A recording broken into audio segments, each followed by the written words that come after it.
Assalamualaikum warahmatullahi wabarakatuh. Perkenalkan, nama saya Rian Nugraha Permana dari kelas manajemen reguler B atau kelas karyawan semester 3. Di sini saya dari jurusan manajemen dari Fakultas Ekonomi Universitas Islam Nusantara Bandung.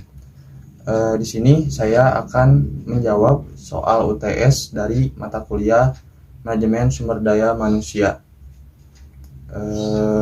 Untuk memenuhi tugas UTS mata kuliah manajemen sumber daya manusia.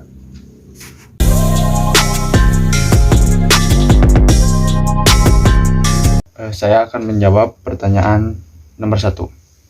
Manajemen sumber daya manusia atau MSDM merupakan suatu perencanaan, pengorganisasian, pengkoordinasian, dan pengawasan terhadap pengembangan, pemeliharaan, pengadaan, dan pemisahan tenaga kerja dalam rangka mencapai tujuan organisasi.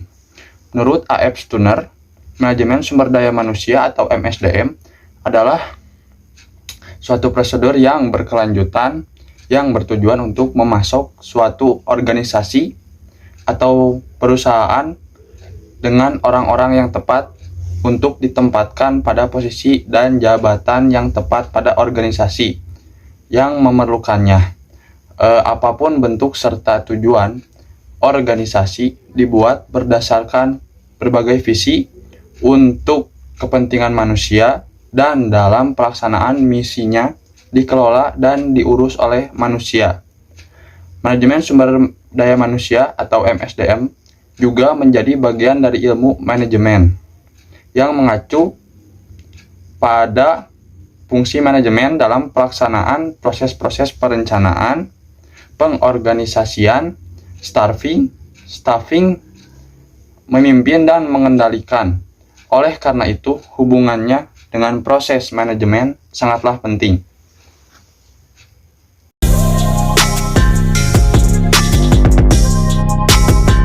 Saya akan menjawab pertanyaan nomor 2. Yang pertama, melakukan analisis pekerjaan atau menentukan pekerjaan setiap karyawan.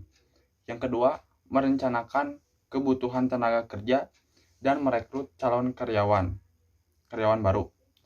Yang ketiga, memilih calon karyawan. Yang keempat, mengorientasikan dan melatih karyawan-karyawan baru atau calon karyawan. Yang kelima, mengatur upah dan gaji atau memberikan kompensasi kepada karyawan baru. Yang keenam, memberikan insentif dan keuntungan untuk karyawan baru.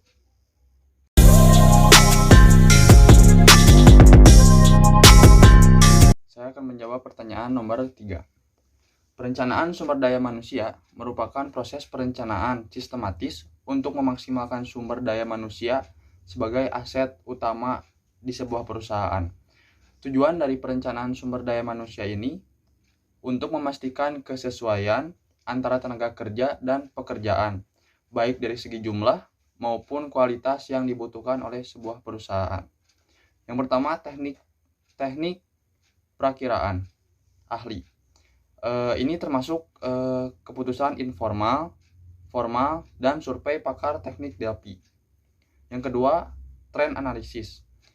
Kebutuhan tenaga kerja dapat diproyeksikan melalui ekstrapolasi atau memproyeksikan tren masa lalu.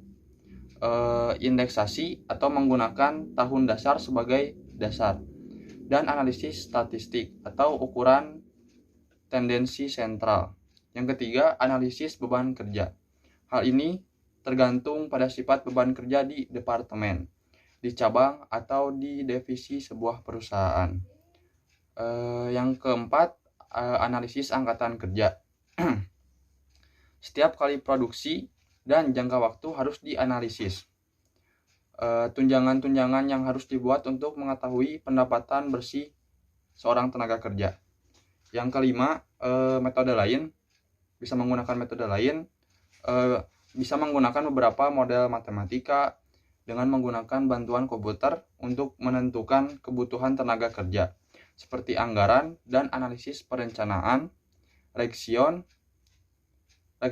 atau analisis usaha baru. Yang keenam, mengembangkan kerja program. Setelah dilakukan perbandingan antara persediaan tenaga kerja dengan perkiraan masa depan, maka program kerja bisa dibuat dan dikembangkan sesuai kebutuhan suatu perusahaan. Hal ini mencakup prosedur rekrutmen dan seleksi serta rencana penempatan karyawan. Yang keenam,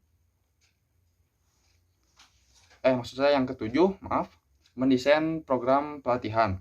Hal ini berdasarkan pada tingkat diversifikasi, rencana ekspansi, program-program pengembangan, dan sebagainya. Program pelatihan tersebut tergantung pada sejauh mana peningkatan dan kemajuan teknologi untuk mengambil tempat. Hal ini juga dilakukan untuk memperbaiki keterampilan, kemampuan, dan pengetahuan para tenaga kerja atau karyawan.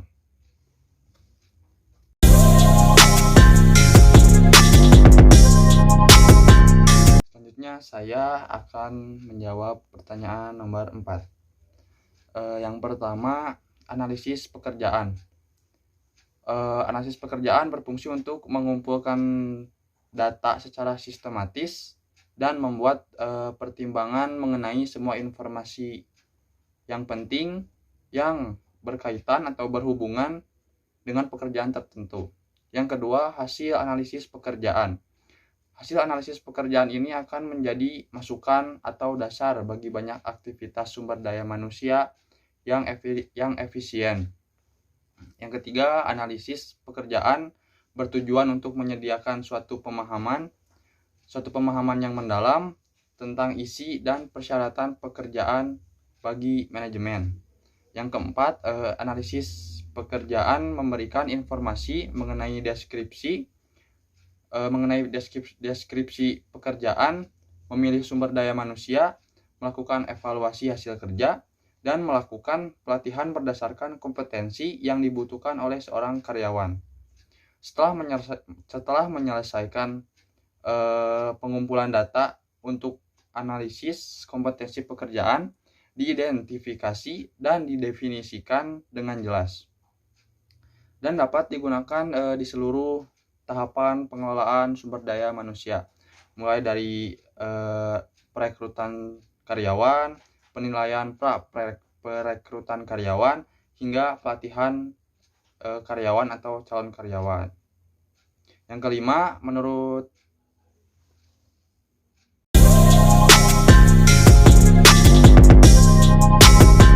selanjutnya saya akan menjawab pertanyaan nomor 5. Menurut saya tidak. Karena jika tiap karyawan tidak diberi deskripsi pekerjaan yang detail dan rinci, maka akan terjadi kebingungan dalam pekerjaan. Dan apabila ada deskripsi pekerjaan yang detail dan rinci, maka pekerjaan akan lebih teratur, tertib, dan pengelolaan tanggung jawab akan terarah sehingga perusahaan akan berhasil. Saya akan ambil Contohnya, jika seorang calon karyawan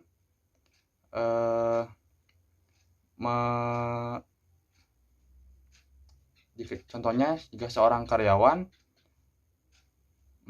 melamar pekerjaan di sebuah perusahaan, tapi dia tidak ada dasar atau tidak pernah bekerja di bidang yang sama. Contohnya, saya sebagai operator produksi di PT Jovin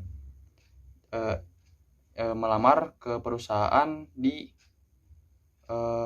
bank finansial, itu tidak akan masuk karena perusahaan pasti akan mengumumkan di lembaran cetak atau sosial media dengan kriteria yang diperlukan oleh perusahaan. Seperti itu.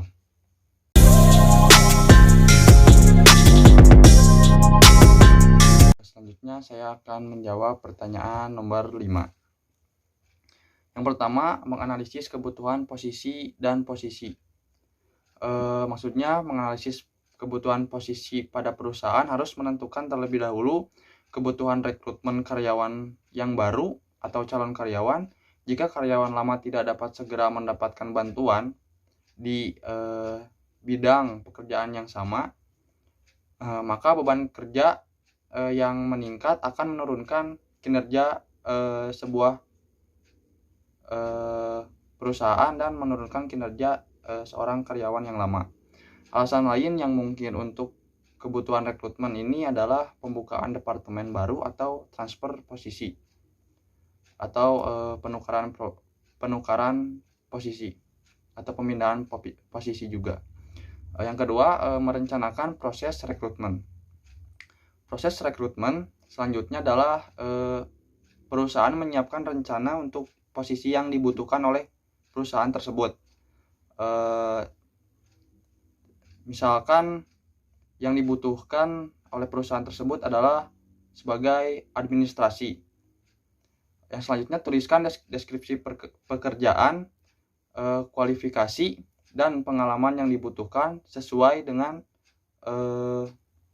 kriteria yang dibutuhkan oleh perusahaan dalam rekrutmen, dan menentukan di mana menempatkan iklan pekerjaan seperti di media sosial atau media cetak. Maksud saya seperti di media online atau cetak. Media online contohnya di website, lowongan pekerjaan. Yang kedua di media cetak seperti koran dan majalah. Selain itu, jangan lupa untuk mengidentifikasi penanggung jawab pekerjaan dari tim pengembangan sumber daya manusia, memantau proses, mengklarifikasikan pelamar atau calon karyawan baru, melakukan wawancara, dan terakhir memberikan kesempatan kerja. Yang ketiga, pasang lowongan atau memasang lowongan. Tim pengembangan sumber daya manusia dapat mempublikasikan pengumuman secara internal tentang lowongan kerja baru untuk mendapatkan lowongan kerja dari sumber daya manusia yang ada. Kemudian memilih media yang menerbitkan iklan lowongan pekerjaan tersebut, seperti media cetak atau online yang saya sebutkan tadi, seperti contohnya media cetak adalah koran atau majalah, dan media online adalah suatu website lowongan pekerjaan dan sosial media yang menerbitkan iklan lowongan yang memiliki pangsa pasar pembaca yang sesuai dengan kebutuhan yang dibutuhkan oleh suatu perusahaan. Yang keempat, memproses lamaran kerja dan melakukan wawancara atau interview kepada calon karyawan baru. Dengan iklan pekerjaan yang efektif, lamaran pekerjaan akan segera datang atau tiba. Sebelumnya, pastikan tim pengembangan sumber daya manusia sudah menyiapkan kriteria seleksi untuk membantu proses eliminasi jika pelamar terlalu banyak atau overload di kuota yang sudah disiapkan oleh perusahaan untuk karyawan baru. Untuk menyederhanakan proses, kita dapat menghubungi pelamar yang memenuhi kriteria atau syarat. Contohnya seperti sebuah perusahaan sedang membutuhkan customer service, kriterianya adalah wanita atau pria berumur maksimal 25 tahun dan bisa mengoperasikan Microsoft Office dan berdomisili di Bandung contohnya, dan memenuhi syarat melalui telepon atau pesan. Biasanya di perusahaan-perusahaan itu menghubungi calon karyawan atau pelamar pekerjaan melalui media sosial. Saya ambil contoh seperti WhatsApp untuk memberitahukan bahwa calon karyawan tersebut diundang untuk menghadiri tes dan selanjutnya akan ditentukan oleh perusahaan apakah dia layak atau tidak, serta melakukan interview. Memberitahu mereka tentang jadwal interview dan tes yang sudah dijadwalkan oleh perusahaan. Yang kelima, memilih kandidat yang cocok dan memberikan kesempatan kerja. Jika semua langkah di atas atau langkah-langkah yang saya sebutkan tadi sudah selesai atau terpenuhi, maka tim HRD akan siap untuk menyeleksi kandidat yang sesuai dengan kebutuhan perusahaan. Sebelumnya, masing-masing perusahaan ada yang melakukan interview terlebih dahulu, lalu setelah itu menyeleksi dengan cara dites, atau ada yang melakukan tes terlebih dahulu, setelah itu melakukan interview. Jadi itu keputusan dari perusahaan bagaimana untuk menyeleksi calon karyawan baru.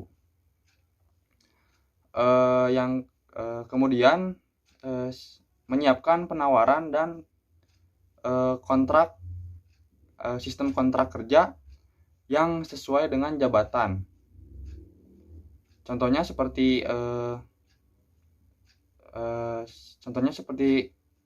ada 3 kontrak, yaitu kontrak untuk magang selama 3 bulan, dan dari kontrak magang jika sudah selesai itu bisa lanjut ke kontrak tahunan, seperti 1 tahun untuk dikontrak kerja di perusahaan tersebut. Dan untuk sistem kontrak karyawan tetap itu sistemnya jadi dalam 1 tahun, misalkan saya ambil pengalaman sendiri, misalkan dari 1 tahun itu kinerja seorang karyawan itu bagus dan cukup bagi perusahaan, bisa menghasilkan dan bisa bermanfaat bagi perusahaan, itu akan diangkat jadi karyawan tetap. Biasanya seperti itu. Selanjutnya, siapkan surat pemberitahuan ucapan terima kasih kepada kandidat yang belum diterima oleh perusahaan atau gagal di tahapan-tahapan penyeleksian calon karyawan baru. Yang selanjutnya, ambil langkah ekstra ini untuk menjadikan citra perusahaan lebih baik di mata para pencari kerja yang lain.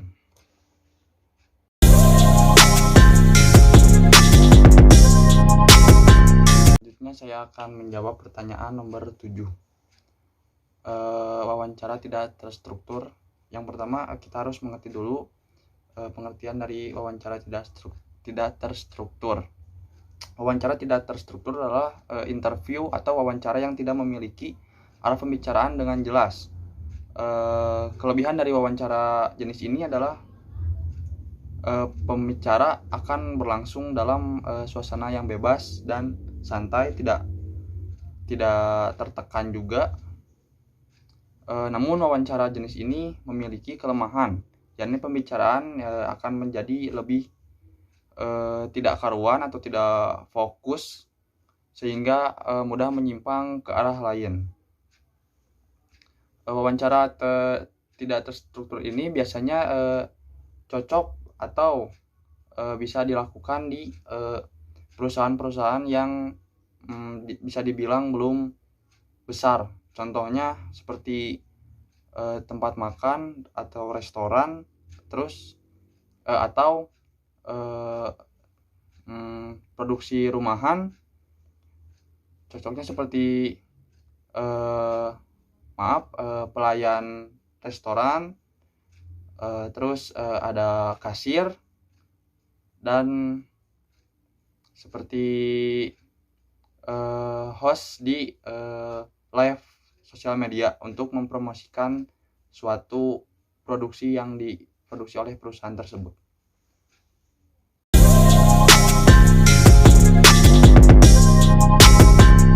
Selanjutnya saya akan menjawab pertanyaan nomor 8. Kompensasi harus berjalan dengan strategi bisnis perusahaan agar tujuan perusahaan tercapai dan berhasil. Jika tidak berjalan dengan sesuai strategi bisnis perusahaan, maka tujuan dari perusahaan tidak akan tercapai sebagaimana mestinya. Saya akan ambil contoh yang nyata. Contohnya adalah suatu dealer mobil atau showroom mobil. Maka pada bagian marketing atau bagian pemasaran, kompensasi yang diberikan berdasarkan hasil penjualan yang mereka capai, karena orientasi mereka adalah pada profit atau keuntungan hasil penjualan itu. Jika karyawan diberikan kompensasi secara merata, maka penjualan pasti tidak akan maksimal atau bahkan tidak akan terpenuhi sama sekali. Mungkin cukup sekian dari saya. Mohon maaf bila ada kekurangan di bahasanya atau kurang berkenan di hati para penonton. Saya meminta maaf yang sebesar-besarnya. Semoga kita semua dilimpahkan selalu kesehatan dan rezeki oleh Allah Subhanahu wa Ta'ala. Amin. Sekian dari saya pamit. Assalamualaikum warahmatullahi wabarakatuh.